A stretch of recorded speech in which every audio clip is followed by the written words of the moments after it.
मैं भी बिल्कुल ठीक ठाक अल्हम्दुलिल्लाह फिट फाट। और वेलकम बैक टू जोहा ब्यूटी ब्लॉग। और बहुत इंतहाई अफसोसनाक खबर है जो आपको देनी पड़ रही है।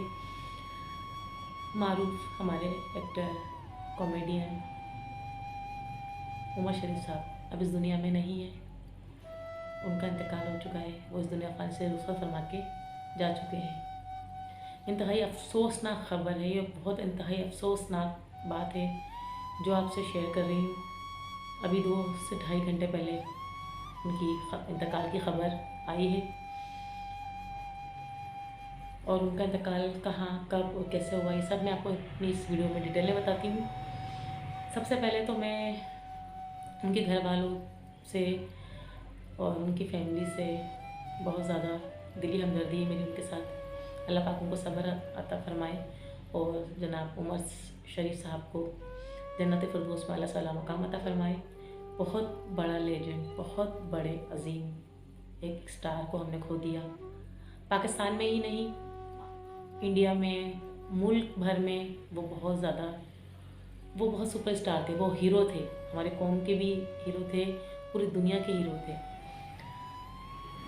कुछ लापरवाही हमारी और कुछ शायद किस्मत में था, उनकी ज़िंदगी ही इतनी थी आई थिंक। तो ये कब और कैसे कहाँ हुआ ये मैं आपको डिटेल में बता देती हूँ। अभी कुछ दिन पहले ही उनका हमने 2-3 दिन पहले की ये बात है कि वो जब यहाँ से रवाना हुए थे एयर एम्बुलेंस में, उनको ले जाया जा रहा था क्योंकि उनकी डिमांड थी कि उन्होंने अमेरिका में जाके इलाज करवाना है। क्योंकि हमने उनकी 15 से 20 दिन पहले की जो वीडियो में देखी थी जिसमें वो अपील कर रहे थे कि मुझे मेरी मदद की जाए।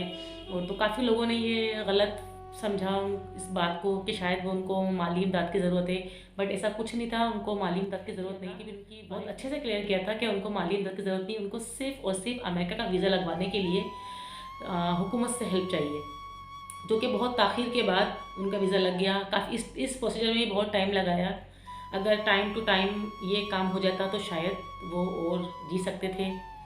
उनकी बीमारी इस हद तक ना पहुँचती क्योंकि उन्होंने जितना टाइम यहाँ ज़ाया किया है। तो बहरहाल उनका वीज़ा लग गया। फिर वहाँ पे जब उनका वीज़ा लगा तो फिर उनका जाने का, उस वक्त उनकी हालत उस टाइम बेहतर थी, बट हमारे पास कोई एयर एम्बुलेंस का इंतज़ाम नहीं था। पहले पाकिस्तान में कोई एयर एम्बुलेंस का इंतज़ाम नहीं था।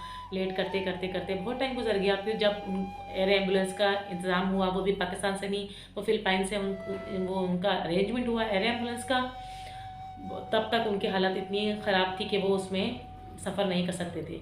तो वो भी इतनी टाइम वेट नहीं करती। बहरहाल जो भी हुआ, इसमें उन्होंने ताख़ीर की, इसमें इन्होंने ताख़ीर की, कुछ इस तरह से उनकी तबीयत ज़्यादा बिगड़ती गई क्योंकि उनकी कंडीशन ऐसी थी, वो बहुत ज़्यादा वीक हो गए थे। ये काफ़ी लोगों ने टीवी पे देखा होगा, न्यूज़ पे देखा होगा। जब वो खुद भी अपील कर रहे थे तब भी आपने देखा होगा वो बहुत ज़्यादा वीक हो गए थे। तो फिर बहरहाल एयर एम्बुलेंस जब उनकी थोड़ी सी तबीयत, क्योंकि वो डायलिसिस में भी थे, क्योंकि उनके वो बहुत ज़्यादा वीक थे, उनको डायलिसिस पे रखा हुआ था। तो काफ़ी वो जब ये कराची में भी जब उनका इलाज चल रहा था पाकिस्तान में, तो उस दौरान भी वो आईसीयू में थे। फिर वहाँ से थोड़ा सा वो जब रिकवर हुए तो उनको दोबारा से दूसरे वार्ड में शिफ्ट किया गया। जब उनकी वाइफ का आया था इंटरव्यू के उनके लिए दुआ खैर की अपील की जाए, दुआ की अपील जब उन्होंने की थी अपने हमारे बहन भाइयों से, पाकिस्तानियों से।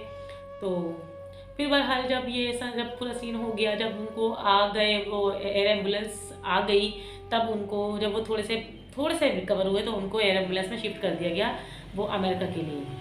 क्योंकि ये मैंने न्यूज़ देखी थी 2 दिन पहले भी, जब वो जो डॉक्टर हैं अमेरिका के, आई थिंक उसमें वो रीमा, जो पाकिस्तानी स्टार हैं रीमा, उनके हस्बैंड, उनकी भी फ़ोन कॉल चल रही थी।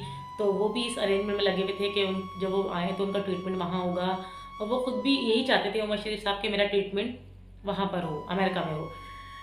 बहरहाल जब वो यहाँ से रवाना हुए तो जब उनको एयर एम्बुलेंस में शिफ्ट किया जा रहा था, जब वो वहाँ से रवाना हुए अमेरिका के लिए, तो उनकी हो गई रास्ते में थोड़ी सी तबीयत ज़्यादा ख़राब।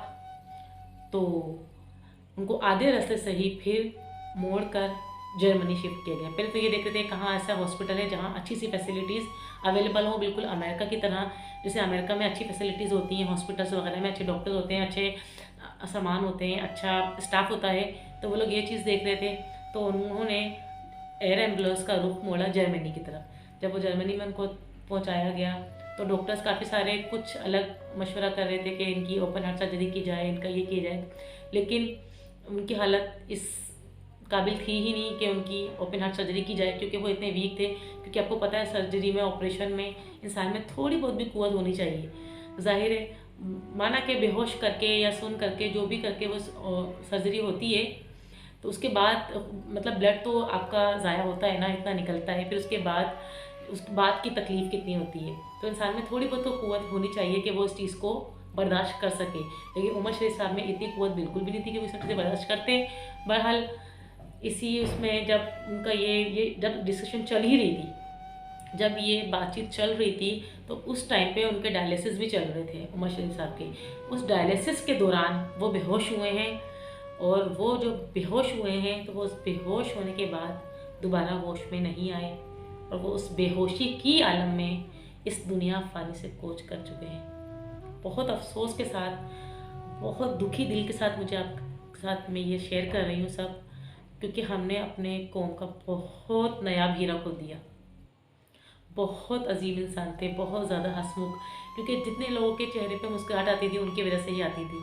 पाकिस्तान में, इंडिया में, बहुत से ममालिक में उन्होंने जाके अपने फ़न के जोहर दिखाए हैं, और आज वो हमें नहीं है।